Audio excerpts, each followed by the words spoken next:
Assalamualaikum warahmatullahi wabarakatuh. Perkenalkan, nama saya Sela Aspiranda. Saya dari kelas 11C. Pada siang hari ini saya akan menyampaikan materi tentang Daulah Abbasiyah, awal dan berdirinya kekhalifahan Daulah Abbasiyah. Daulah Abbasiyah berdiri pada tahun 750 Masehi setelah berhasil menggulingkan kekuasaan Bani Umayyah. Daulah Abbasiyah didirikan oleh keturunan Abbas bin Abdul Muthalib, paman Nabi Muhammad SAW. Alasan utama berdirinya dinasti ini adalah ketidakpuasan masyarakat terhadap Bani Umayyah yang dianggap diskriminatif dan terfokus pada kepentingan bahasa Arab saja. Abbasiyah membawa harapan baru dengan menawarkan kesetaraan di antara seluruh umat Muslim termasuk non-Arab. Abu al-Abbas as-Soffa menjadi khalifah pertama dari Daulah Abbasiyah setelah kemenangan atas Bani Umayyah. Salah satu kebijakan awal yang penting adalah memindahkan ibu kota kekhalifahan dari Damaskus ke Kufah di Irak, kemudian ke Baghdad pada masa Khalifah Al-Mansur. Baghdad kelak berkembang menjadi pusat peradaban Islam dan menjadi simbol kemegahan Daulah Abbasiyah. Masa kejayaan Daulah Abbasiyah. Daulah Abbasiyah mencapai puncak kejayaannya pada masa pemerintahan Khalifah Harun al-Rasyid dari 780 sampai 809 Masehi dan putranya Al-Ma'mun dari 813 sampai 833 Masehi. Masa ini dikenal sebagai zaman kemasan Islam. Kota Baghdad berkembang pesat dan menjadi salah satu kota paling maju di dunia pada masa itu. Dikenal sebagai pusat ilmu pengetahuan, kebudayaan, dan perdagangan yang sangat dinamis. Harun al-Rasyid sangat mendukung pengembangan ilmu pengetahuan, dan ini dilanjutkan oleh Al-Ma'mun.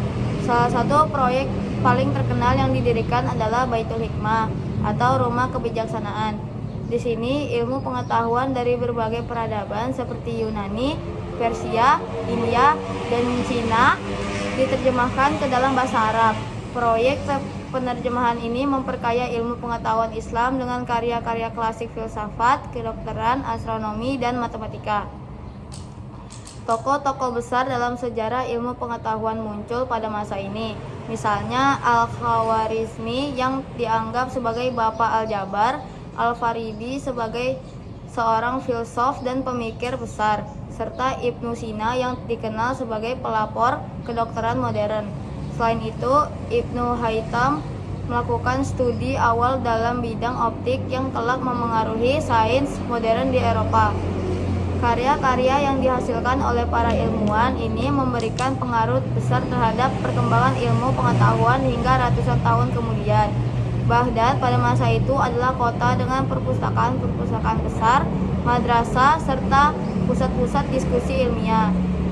Perdagangan yang berkembang pesat di kawasan itu juga membuat Baghdad menjadi kota yang sangat makmur, dengan masyarakat yang beragam dari berbagai bangsa dan agama. Sistem pemerintahan dan kehidupan sosial. Daulah Abbasiyah memiliki sistem pemerintahan yang sangat rapi dan terorganisir.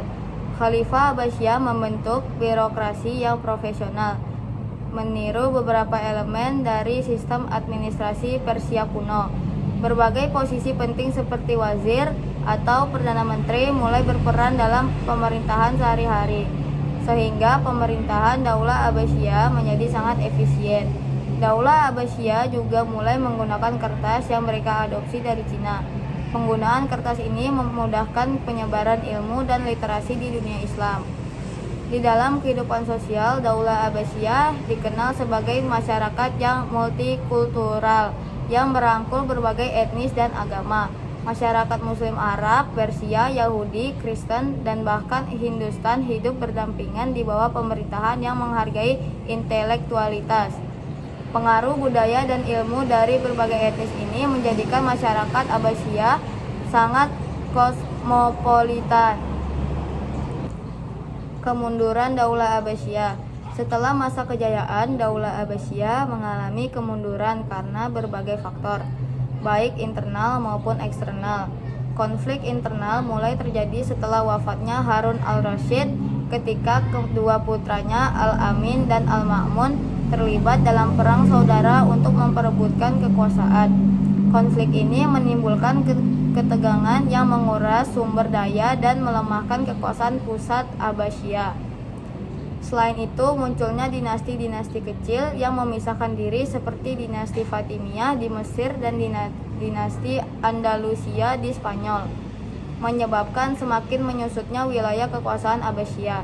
Suku-suku dari luar seperti Seljuk dan Mamluk juga memulai mendapatkan kekuatan dan mendominasi politik di Baghdad, sehingga kekuasaan Abbasiyah lebih banyak bersifat simbolis. Puncak dari kemunduran ini terjadi pada tahun 1258 Masehi ketika Baghdad diserang oleh bangsa Mongol di bawah pimpinan Hulagu Khan. Pasukan Mongol menghancurkan Baghdad secara besar-besaran, menewaskan banyak penduduk, membakar perpustakaan, dan meratakan bangunan-bangunan penting.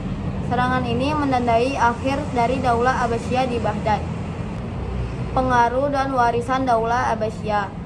Walaupun berakhir secara tragis, Daulah Abbasiyah meninggalkan warisan yang sangat berharga bagi peradaban Islam di dunia. Pemikiran dan karya-karya ilmiah dari masa Abbasiyah menginspirasi perkembangan ilmu pengetahuan dan kebudayaan di dunia Islam dan Eropa. Banyak karya-karya ilmuwan Muslim yang diterjemahkan ke dalam bahasa Latin dan menjadi dasar bagi perkembangan ilmu di Eropa pada masa Renaissance. Perpaduan kebudayaan yang terjadi pada masa Abbasiyah juga memberikan pengaruh besar pada seni, arsitektur, dan sastra. Masyarakat multikultural menjadikan Islam sebagai agama yang sangat inklusif dan terbuka terhadap ilmu kebudayaan dari berbagai bangsa. Daulah Abbasiyah adalah bukti bagaimana peradaban Islam mencapai masa kemasannya melalui penghargaan terhadap ilmu pengetahuan, toleransi antar budaya, dan dukungan penuh terhadap pendidikan dan penelitian. Meski berakhir, pengaruh dan warisan Daulah Abbasiyah masih terasa hingga hari ini, menjadikan salah satu era yang paling berpengaruh dalam sejarah peradaban Islam. Mungkin itu saja yang dapat saya sampaikan, kurang lebihnya mohon dimaafkan. Bila ada salah kata, wabillahi taufiq wal hidayah. Wassalamualaikum warahmatullahi wabarakatuh.